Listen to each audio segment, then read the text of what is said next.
Hello dear students, welcome back. एक बार फिर आप लोग के बीच UP triple S C junior analyst drug की प्रिपरेशन में आज का जो टॉपिक होने वाला है वो फार्मास्यूटिकल एनालिसिस के ही सब्जेक्ट्स में मेंशन किया गया, labelling and packaging, cosmetic rule 2020 and medical device rule 2017।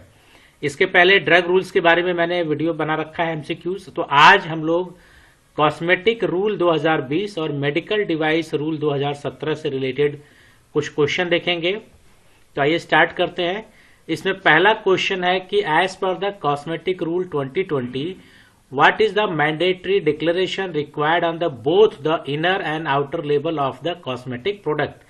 यानी यहाँ पे कह रहा है कि कॉस्मेटिक रूल 2020 के अकॉर्डिंग मैंडेटरी डिक्लेरेशन क्या है जो आपके लेबल पे मेंशन होना चाहिए। तो देखें, कॉस्मेटिक रूल या कोई भी रूल अगर आप देखें तो उसमें आपका बैच नंबर भी मेंशन होता है और आप देखें तो एक्सपायरी डेट भी मेंशन होती है, लिस्ट ऑफ इंग्रेडिएंट भी मेंशन होता है। तो इसलिए इसका करेक्ट आंसर होगा D, all of the above. तो करेक्ट आंसर हो गया डी। तो आप देखें कॉस्मेटिक रूल क्या है उसको थोड़ा सा देख लिया जाए। तो cosmetic rule 2020 establish by the central drug standard control organisation CDSCO द्वारा किया गया था। तो ये आपको पता होना चाहिए, भी क्वेश्चन पूछा जा सकता है कि जो रूल स्टैब्लिश किया गया central drug standard control organisation, जिसको हम लोग बोलते हैं सिडेस्को इन इंडिया। अब ये जो किया गया है ये लेबलिंग रिक्वायरमेंट के लिए किया गया कॉस्मेटिक प्रोडक्ट जो इंश्योर करता कंज्यूमर सेफ्टी इन्फॉर्म्ड यूज, यानी सेफ्टी और साथ में उसके यूजेस के बारे में इन्फॉर्म करता है। अब लेबल में क्या क्या होना चाहिए देखें तो प्रोडक्ट नेम आप सब जानते हैं, कोई भी लेबल आता है तो उसमें प्रोडक्ट का नाम होता है। मैन्युफैक्चरिंग डिटेल आपकी होगी, मैन्युफैक्चरिंग डिटेल में name and address, name and complete address of the legal manufacturer on the both label. Both label का मतलब हो गया कि जो कंटेनर के आउटसाइड और अगर इनर कोई लीफलेट अगर आपने दिया तो दोनों पे आपके होना चाहिए। फॉर स्मॉल कंटेनर कह रहा है कि 60 ml से कम हो लिक्विड के लिए और 30 ग्राम से कम हो सॉलिड और सेमी सॉलिड के लिए। Only the principal place of the manufacturer and the pin code are required. ठीक, तो अगर 60 ml से ज्यादा है तो कंप्लीट एड्रेस देना है, 30 ग्राम से ज्यादा है तो कंप्लीट देना है, अगर इससे कम है तो आपको सिर्फ क्या करना है, प्लेस, प्रिंसिपल प्लेस आपको देना और पिन कोड रिक्वायर्ड है। एक्सपायरी डेट आपको मेंशन करना और उसके साथ आपको लिखना यूज बिफोर आप लिखेंगे या तो एक्सपायरी डेट लिखेंगे, दोनों में से कोई भी यूज कर सकते हैं। यूज बिफोर भी लिख सकते हैं, यूज बिफोर जुलाई 2018, या फिर आप एक्सपायरी डेट मेंशन कर सकते हैं। और एक्सपायरी डेट में आपको पता है मंथ और ईयर, ये दो चीजें मेंशन की जाती है, मंथ और ईयर। बैच नंबर आपको देना है, बैच नंबर आपको डिस्प्ले करना है, distinct batch number, lot number preceded by the term batch number या लॉट नंबर आपको देना है। ठीक, उसी को फिर यहां नीचे भी लिख दिया गया, बैच नंबर को बी से हम लोग इंडिकेट कर सकते हैं, बैच नंबर लिख सकते हैं, बीएन नंबर लिख सकते हैं, बैच लिख सकते हैं, लॉट नंबर लिख सकते हैं, लॉट लिख सकते हैं, इतनी सारी चीजें रिप्रेजेंट कर सकते हैं। बार फिर यहां पे लिखा गया B, batch number, BN number, batch या लॉट नंबर या लॉट। ठीक, उसके बाद मैन्युफैक्चरिंग लाइसेंस नंबर है आपका, मैन्युफैक्चरिंग लाइसेंस नंबर को L number, manufacturing licence number on either label. तो आप मैन्युफैक्चरिंग लाइसेंस नंबर को एम से डिनोट करेंगे या तो एमएल से डिनोट करेंगे या एमएफजी एलआईसी से डिनोट करेंगे। List of ingredient, provide the list of ingredient on both label. Ingredients are present in concentration greater than 1। अगर 1% से ज्यादा है तो आपको list in descending order, weight और वॉल्यूम के अकॉर्डिंग आपको देना।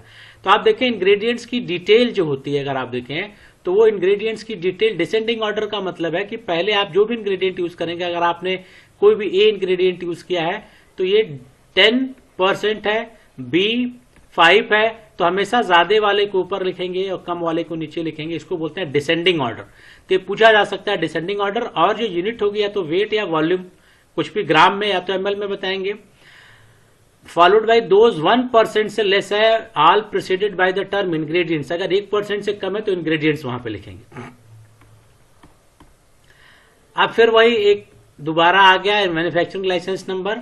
नेट कंटेंट आपको बताना है, set the net content, weight of solid, fluid, liquid, either semi solid. आपको वेट बताना है कितना आपका कंटेंट है।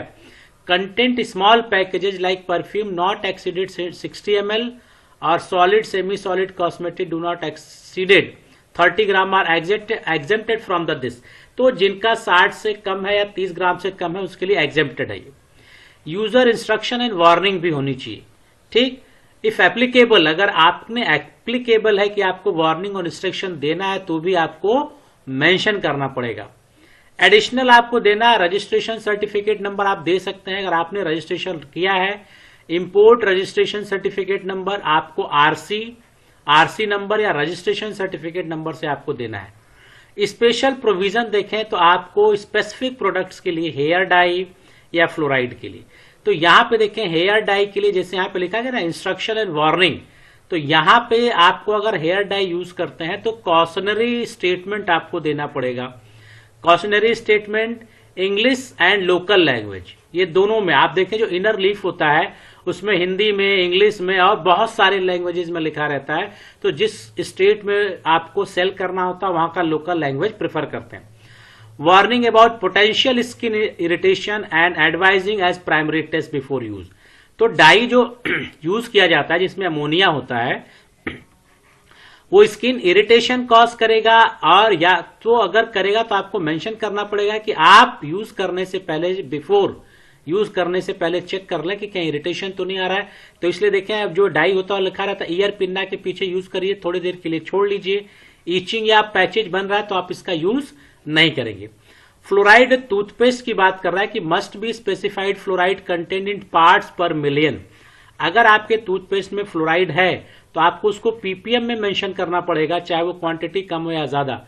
और expiry date on both tube and carton पे देना। Fluoride content in toothpaste not more than 1000 PPM से ज्यादा नहीं होना चाहिए। तो ये चीज आपको दिमाग में होना चाहिए कि ये चीज पूछा जा सकता है कि टूथपेस्ट में फ्लोराइड कंटेंट कितना होगा, तो ये होगा 1000।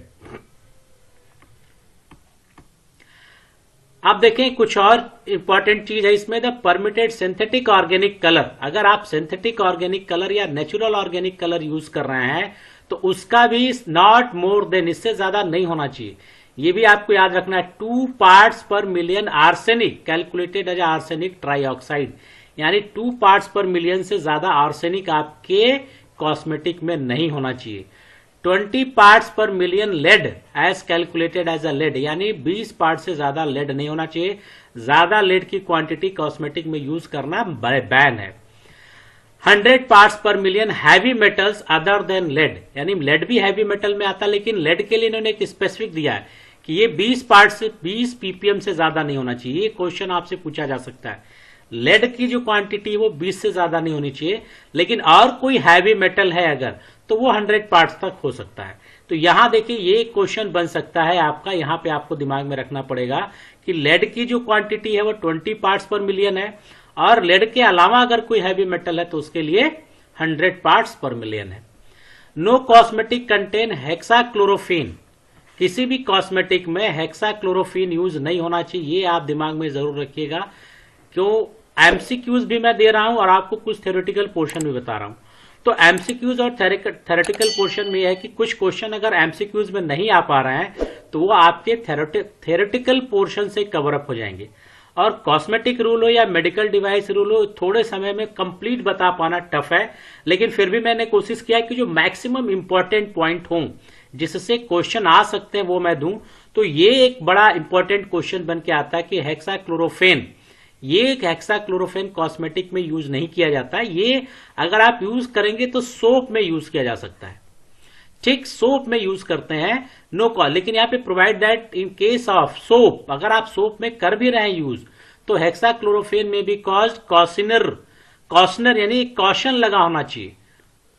नोट शैल बी प्रिंटेड, यानी एक कॉशन लगा होना चाहिए और इसमें क्या लिखा होना चाहिए, कंटेन हेक्साक्लोरोफेन, यानी इसमें हेक्साक्लोरोफेन है। और not to be used on babies, यानी ऐसा सोप जिसमें हेक्साक्लोरोफेन है वो बच्चों को यूज नहीं करना है, ये आप इंस्ट्रक्शन पहले उनको दे देंगे और ये आपके सोप पे मेंशन होना चाहिए। आपको यूज नहीं करना, अगर आप यूज करते हैं उस कंडीशन में, अगर मे बी यूज आपने किया तो आप एक कॉशनरी लेबल लगाना होगा, प्रिंट करना होगा, जिसमें आपको लिखना होगा कि भैया इनके अंदर हेक्साक्लोरोफेन है और ये बेबीज पे यूज नहीं करना है।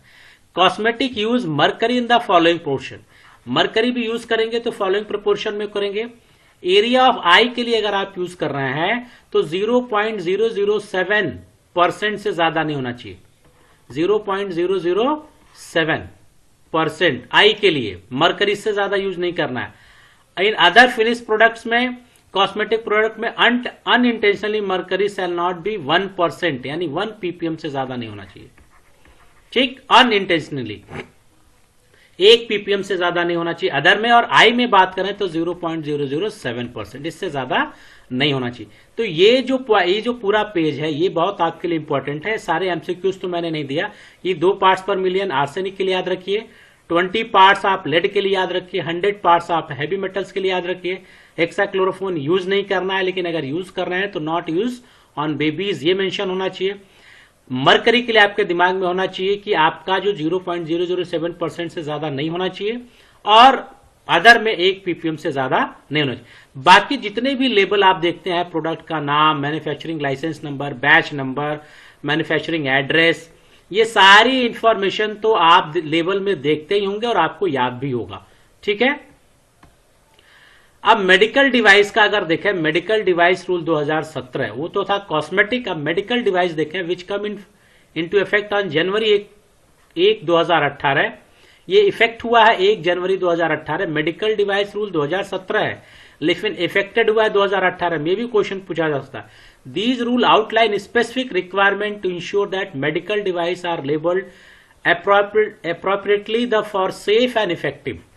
तो सेफ एंड इफेक्टिव में बार बार पूछा जाता है लेबलिंग का मतलब क्या होता है, सेफ एंड इफेक्टिव। अब क्या क्या है देखें, तो नेम ऑफ द डिवाइस, जो भी आपका नेम होगा, यहां पे दूसरा भी आ गया, मैन्युफैक्चरिंग डिटेल होनी चाहिए। ये 2 चीजें आपको पता है कि manufacturing detail, name of devices, batch या लॉट नंबर, जिसको हम लोग lot number, lot, batch number, BN number, और मेडिकल डिवाइस में देखें एक नया वर्ड ऐड कर दिया गया, सीरियल नंबर। ठीक, तो बैच नंबर को यहां पे सीरियल नंबर भी लिखा जा सकता है। डेट ऑफ मैन्युफैक्चरिंग, एक्सपायरी में आपको यूज बिफोर था, वहां पे, यहां पे एक्सपायरी डेट और सेल्फ लाइफ है।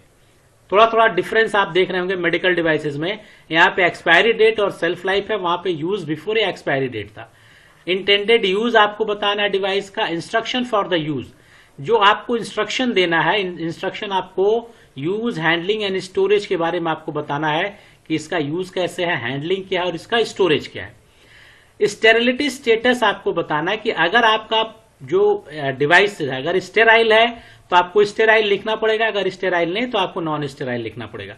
ये मेंशन करना पड़ेगा कि ये स्टेराइल है या नॉन स्टेराइल है। Word physician sample not to be sold if medical device is intended for the distribution to the medical supervision free sample.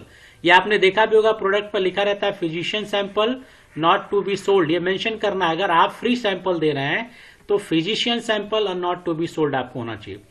अगर कोई स्पेशल स्टोरेज और हैंडलिंग कंडीशन है तो वो भी आपको बताना है। इंपोर्ट लाइसेंस नंबर आपको देना है, ये मैंडेटरी रिक्वायरमेंट है मेडिकल डिवाइस रूल के अकॉर्डिंग। मैन्युफैक्चरिंग लाइसेंस नंबर आपको बताना है, लाइसेंस नंबर एमएल के हिसाब से आपको देना है, एमएल या फिर manufacturing licence number. Additional consideration आपको कुछ देना है, जैसे सिंबल अगर आप कुछ देना चाहते हैं तो सिंबल भी देंगे।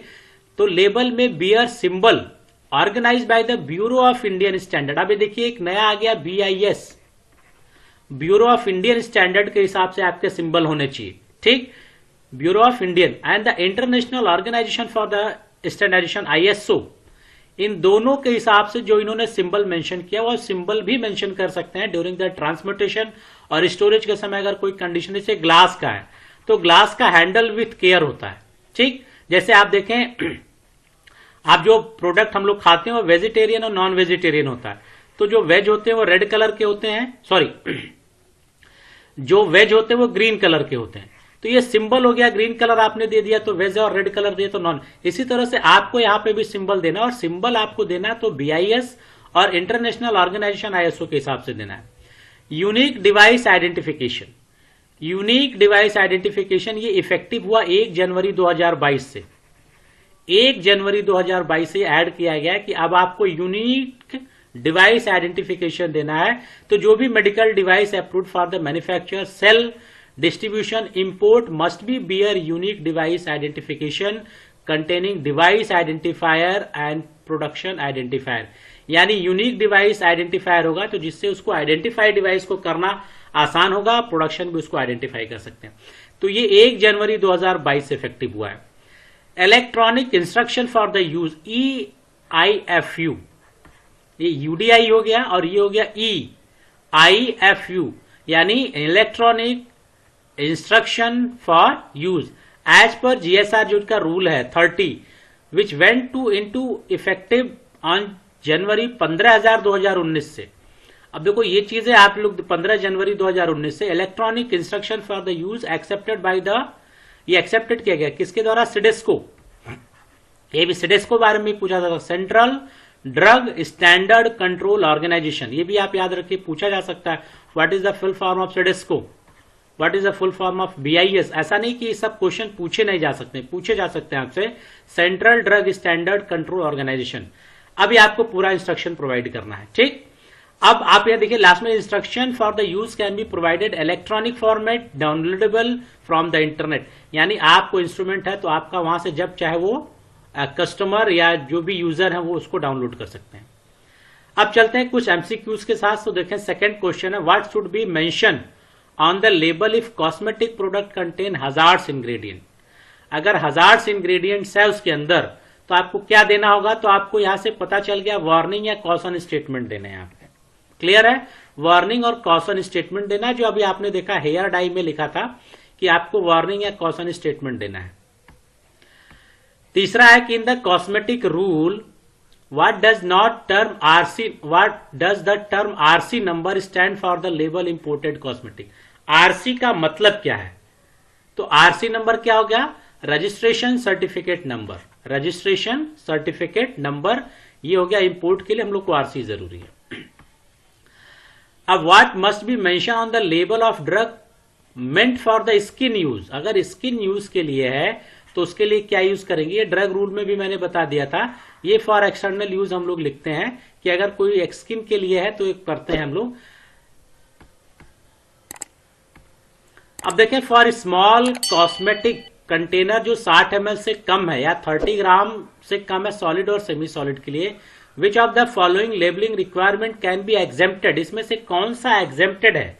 ये पूछ रहा है कि इसमें क्या हम लोग नहीं कर सकते हैं। तो आप ये देखें, जब क्वांटिटी कम होती है तो लिस्ट ऑफ इंग्रेडिएंट एग्जेम्प्टेड है।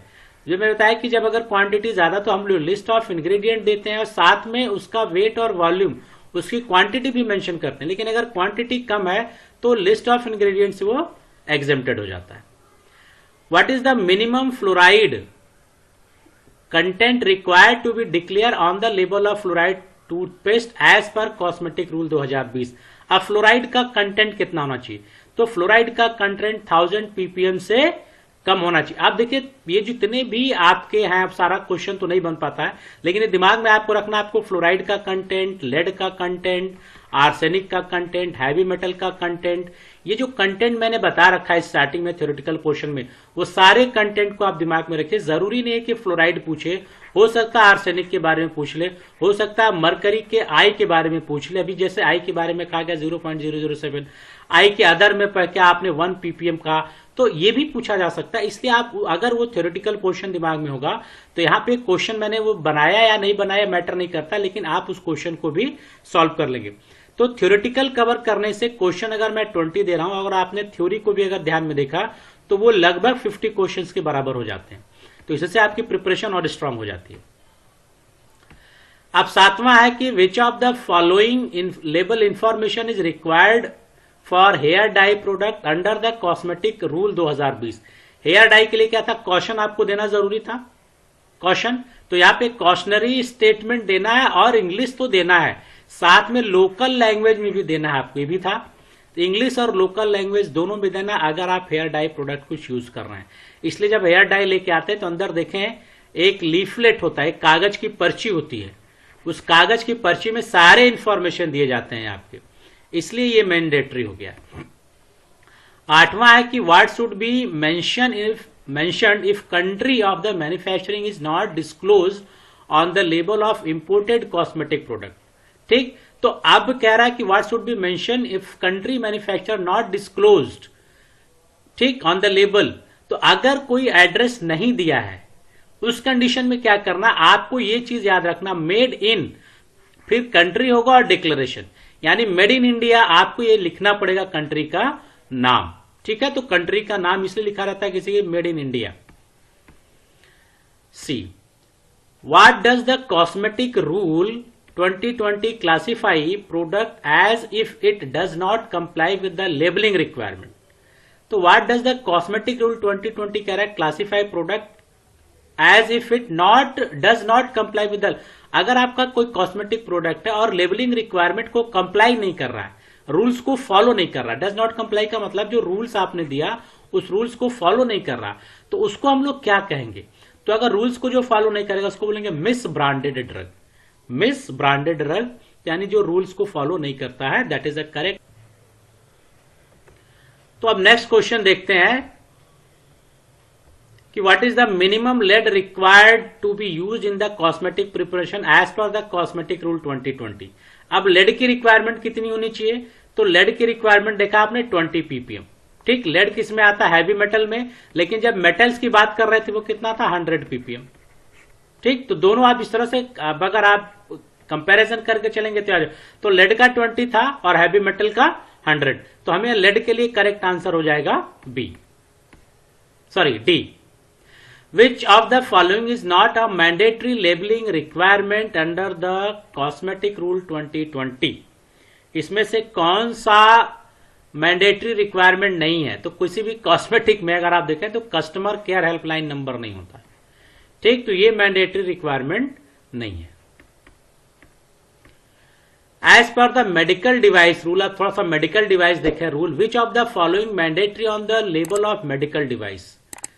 ठीक, तो ये कह रहा mandatory on the label device, label device पे मैंडेटरी है, तो डेट ऑफ मैन्युफैक्चरिंग आपका मैंडेटरी है, ये आपको देना ही देना है, आप वेबसाइट हो ना हो, इंपोर्ट फोन नंबर हो ना हो, एड्रेस हो ना हो, लेकिन ये होना जरूरी है।